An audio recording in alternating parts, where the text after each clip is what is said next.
the role of religion in society, what you just said is nearly a quotation, very, very close to the teachings of Hegel and Marx. And we see the result of that in the Soviet Union and other nations today.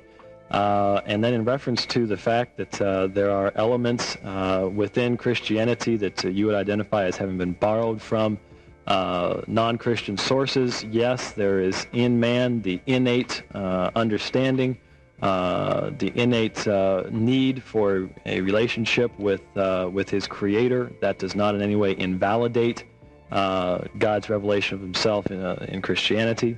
That obviously, I think there's a real logical flaw in attempting to say because other religious systems have certain elements in them, that any religious system that has those elements in them is therefore necessarily false. I don't think that logically follows from the argument. Well, that's not quite what I'm saying. What I'm saying is that these ideas were thought up in a primitive age by the ruling elites in a society to control the population, to keep them at a subservient level, and to deliver them to future generations of a ruling class in a state of mind that would allow them to be controlled, governed, and told what to do, and to ensure that there would be a permanent kind of underclass in society. And I think we see this over and over and over again when we look at the teachings in religion, and especially the teachings in Judeo-Christianity. There's an awful lot of admonition to obey authority, to simply sit in church and listen to what a preacher tells you. You aren't taught in religion to think independently. You're not taught to go out and question things. You're not taught to challenge and investigate things. You're just taught to accept things on faith, which means accept things either without evidence or in spite of contrary evidence. That's totally false in the fact that Christianity does not teach a person to not think. It does not teach a person not to examine one's faith, and to represent it in that way is simply to misrepresent the New Testament teaching concerning that. I have examined my faith. I am open to examination of my faith. As a Christian, if you talk to anyone who has been in any seminars that I've done, any teaching that I've done, they will tell you that is a big thing that I harp on, is that Christians should examine their faith, should examine why it is true. Faith in Christianity is not a denial of truth.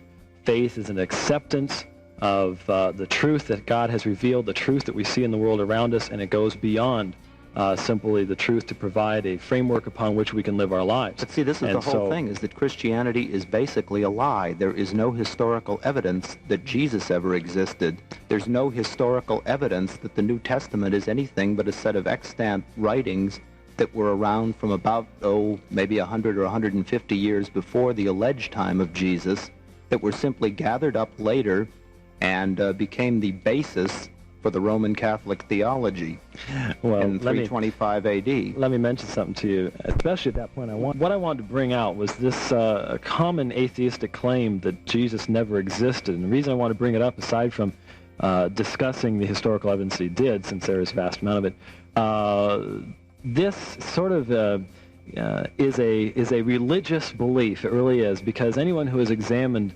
the historical documents has to come to the conclusion that there's a large amount of evidence that Jesus did exist. And so for as many atheists as I have heard say this, to believe this, it's almost like it's become a cult belief amongst atheists that Jesus never existed, and this is in spite of the vast amount of evidence that he did. And this is the kind of situation where you have a belief system overriding the critical examination of historical facts, and this is where you have a similarity, at least in a way, to how some religious systems operate. And that's interesting to me that this would come up, and I expected it did.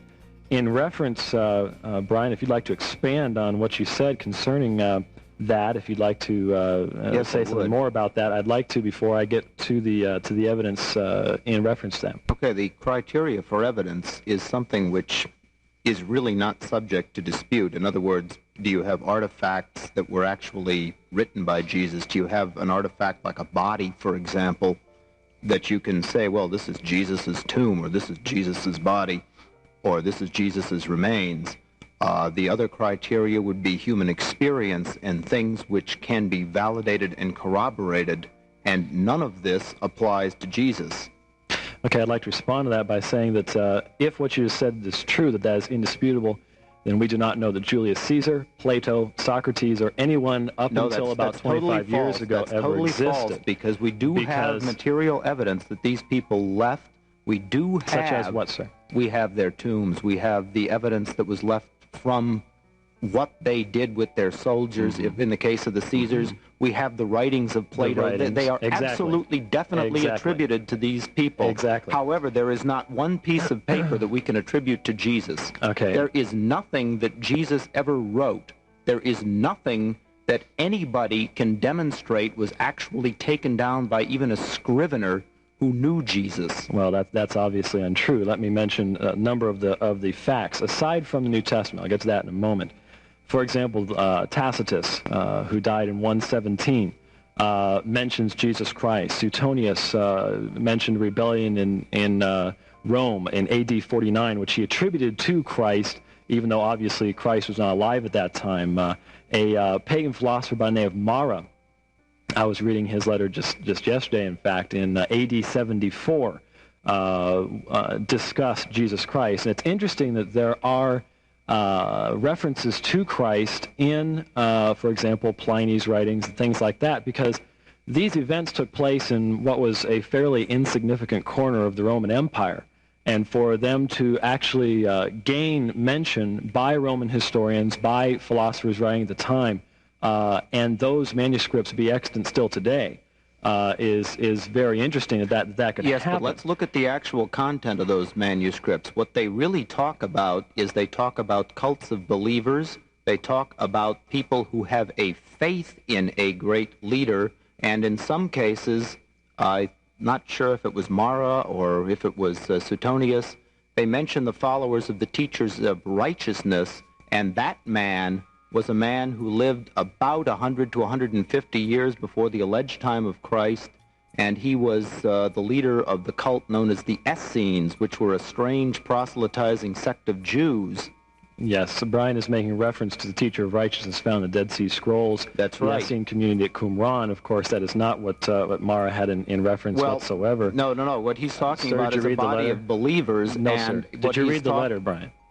I don't know if I've read the specific letter you're referring to, but I have read some of his writings, and I know for a fact that they are not referring to an actual living, breathing person named Jesus. Well, let me there is the writings of Josephus, which are often cited. These are known to be an interpolation and a forgery.